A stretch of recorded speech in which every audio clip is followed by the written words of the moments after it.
Do I have everybody's attention now?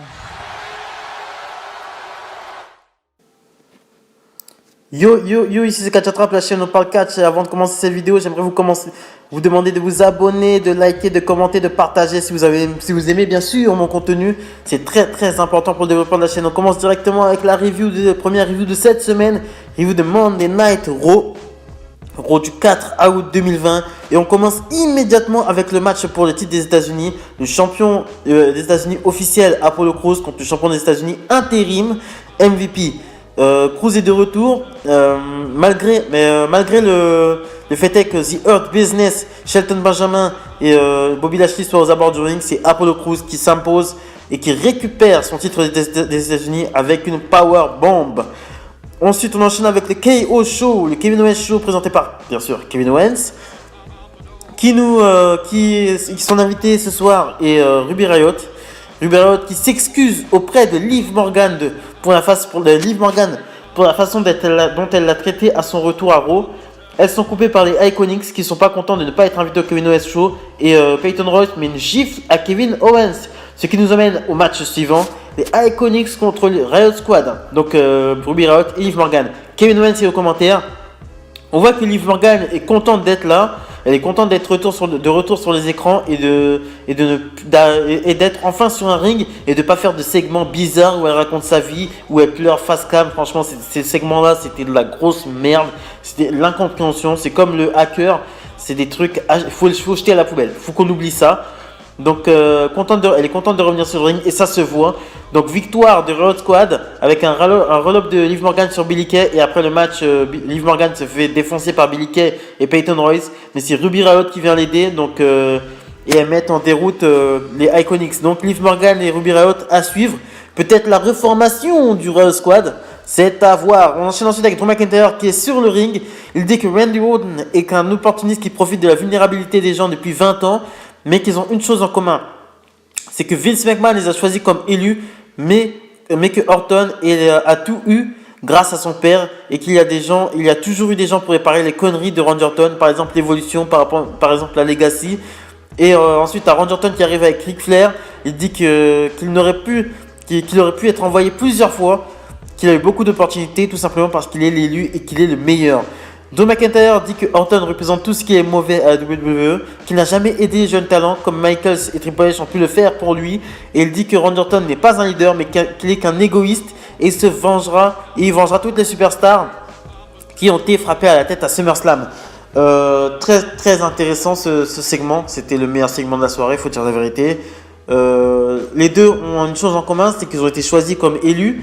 Surtout Randy Orton, Drew McIntyre c'était plus une storyline, c'est carrément Vince McMahon qui l'avait présenté et tout, je me rappelle à l'époque. Randy Orton est l'élu. S'il y a un élu dans le monde du catch, c'est Randy Orton. Tout pour lui, tout. Le physique, la famille, troisième génération de catcheurs.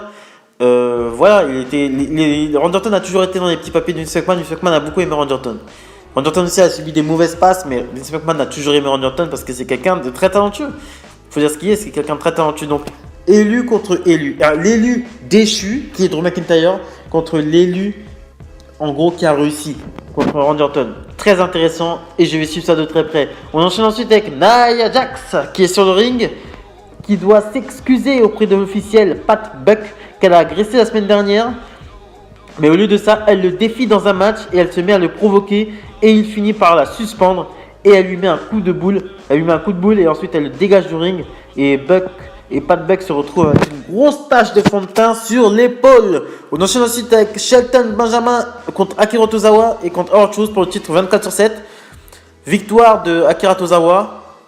En fait, The Hurt Business, Lashley et MVP, je sais encore eux, on va les voir souvent. S'occuper des ninjas de Tozawa à l'extérieur du ring, c'est ça. Et ensuite, R-Truth qui était à terre sur le ring. Tozawa en a profité pour faire un sweat pour la victoire. Donc voilà. C'est très triste de voir Tozawa jouer le cliché de l'asiatique. Donc les Américains, c'est vraiment des gens qui sont trop clichés. Ils n'arrivent pas à voir plus loin que le bout de leur nez.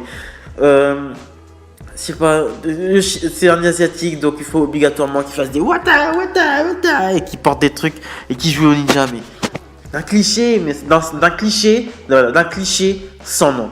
On enchaîne ensuite avec Shayna Baszler contre Sasha Banks. Bon échange, hein, mais Asuka est venue attaquer Bayley à l'extérieur ringside et l'arbitre annonce un no contest. Donc voilà, je vous explique la situation. Shayna Baszler et Sasha Banks sont en train de se battre sur le ring, tout se passe bien.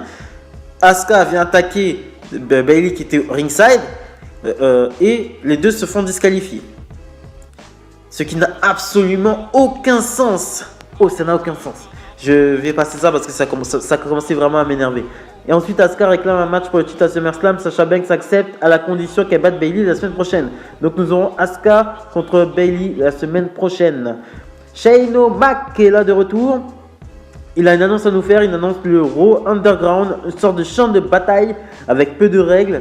Et une sorte de hangar, une sorte de garage. Il nous présente un géant, Dobakado. Je ne vais pas dire son vrai prénom parce qu'il est imprononçable.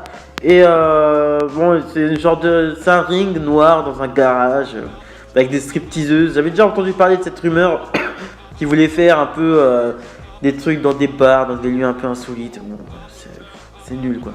D'Avocado, ensuite assomme deux mecs assez rapidement. On enchaîne ensuite avec Angel Garza contre Angelo Dawkins. À un moment donné, t'as Angelo Dawkins qui met un running bulldog sur Garza. Et ensuite, il commence à célébrer avec Montez-Ford. Et là, Montez-Ford tombe à terre. Sans raison. Il tombe dans les pommes, il perd connaissance, je sais pas ce qu'il a. Il tombe par terre sans raison. Pendant que Dawkins va voir si son ami va bien, Garza en profite pour lui porter un super kick et un double drop kick pour la victoire. On enchaîne directement ensuite avec Montez-Ford contre Andrade. Oui, Montez-Ford, celui qui est tombé dans les pommes. L'arbitre l'autorise quand même à combattre. Aucun sens. Mais ça n'a aucun putain de sens. Le mec vient de perdre connaissance, il y a 2 minutes, vous l'autorisez à faire un match. Alors que quand Asuka vient frapper Bayley qui est à l'extérieur du ring et qui n'a rien à voir dans le match, vous annulez le match. Aucun sens. Donc voilà, il est clairement mal en point pendant le match, mais à un moment donné, il réussit à prendre l'avantage. Mais ensuite, il s'effondre sur le ring tel une Jésus sur sa croix. Et ensuite, l'arbitre arrête le match et les médecins pensent, à posteriori, qu'il a été empoisonné. Les soupçons se portent sur Zelina Vega. N'importe quoi. C'est nul. Mais c'est nul, c'est de la grosse merde. On enchaîne ensuite avec... on revient au Raw Underground. Cette fois-ci, c'est Eric des Viking Riders qui démonte un jobber. Hein. Bon, les Viking Riders, ils sont pas un segment près. Hein. Ils sont pas un segment près. Donc, ça me dérange pas. Ensuite, là, why not? T'as 5 mecs masqués qui ont... bien sûr, ils sont 5 mecs, bien sûr, ils sont masqués, qui ont mis le feu au générateur du Performance Center à l'aide de cocktails Molotov. Bon, ils ressemblent bizarrement au ninja de Tozawa, on sait pas. Hein, bon. Peut-être qu'ils en veulent à l'électricien du Performance Center. Je sais pas. Peut-être démarrer une rivalité entre ces 5 mecs-là et l'électricien du Performance Center et le hacker, au pire. Le hacker nous dira qui sont ces hommes, hein, bien sûr. Donc nous avons ensuite le dernier segment qui était une sorte de main event of the evening. Seth Rollins n'a pas du tout apprécié la façon dont Tom Phillips a acclamé Dominic Mysterio la semaine prochaine et le menace de le sacrifier. Et ensuite c'est Samoa Joe qui s'interpose. Mais c'est Samoa Joe qui s'interpose devant Rollins. Rollins se provoque dans un match 1 contre 1. Samoa Joe accepte. Mais ensuite Samoa Joe se rend compte que c'est un piège. Rollins et Murphy l'attendent avec des chaises sur le ring. Et ensuite c'est Dominic qui arrive pour sauver Samoa Joe. Il enchaîne Rollins et Murphy de coups de kendo-stick. Ensuite, il place un 619 enchaîné d'un crossbody sur Murphy et Rollins. Et Rollins, après le match, dit qu'il accepte le challenge de Dominic. Donc, nous aurons pour SummerSlam Dominic contre Seth Rollins. Là, ça va être chaud. Les débuts de Dominic sur le ring officiellement se feront contre Seth Rollins à SummerSlam. Mec, il a tout gagné, quoi. Il a tout gagné. Franchement, merci papa, merci Rey Mysterio. Et j'espère que Dominic pourra nous sortir quelque chose d'intéressant. Je vais avoir les yeux rivés sur ce match et je vais regarder avec la loupe. Hein.